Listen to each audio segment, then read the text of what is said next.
Le Grand Matin Sud Radio, 7h-10h, Maxime Liédo.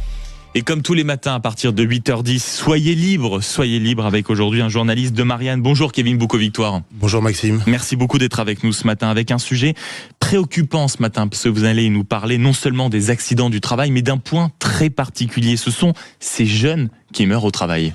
Tout à fait Maxime. Ils habitent dans la Sarthe, en Isère, en Haute-Loire, en Charente, dans le Gard, dans le Maine-et-Loire ou en Rhône-Alpes. Travaillent dans le BTP, dans une scierie où étaient forgerons. Ils avaient tous moins de 25 ans et ils sont tous morts d'accidents du travail. En fait, depuis le début d'année, les drames se multiplient. Au moins 7 jeunes sont décédés sur leur lieu de travail. Et quand on s'intéresse quand même un peu aux chiffres, on peut s'accorder sur ce sujet. C'est quand même une moyenne qui est importante. C'est un chiffre important. Tout à fait. En fait, les jeunes sont plus touchés par les accidents du travail. D'après l'Institut national de recherche et de sécurité, l'INRS, en France, la fréquence annuelle des accidents du travail est d'environ 4% pour l'ensemble des salariés, mais elle monte à 10% chez les moins de 25 ans. Et est-ce qu'on a une explication à ça ? Alors, plusieurs pistes. Le manque d'expérience, de formation et la précarité l'expliquent en grande partie.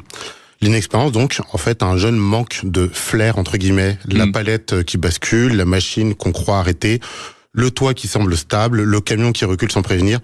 Tout ça par manque d'habitude ou par manque de formation, les jeunes travailleurs ne le voient pas encore venir.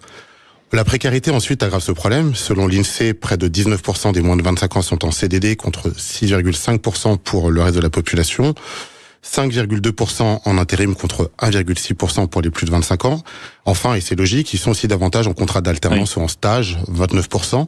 Or, le précaire, c'est celui qui n'ose pas dire non, qui n'ose pas refuser les tâches les plus dures, ou tout simplement avouer qu'il ne sait pas. Il veut un CDI et pense que s'il ne fait pas ce qu'on lui dit, il ne l'aura pas. C'est quand même un sujet grave. Est-ce que c'est quelque chose qui est censé rester en réalité inévitable en France, ou on peut corriger le tir ? Alors, a priori, il y a une solution et elle se trouve dans le contrôle du travail. En France, nous avons un peu plus de 2000 inspecteurs du travail pour près de 21 millions de salariés.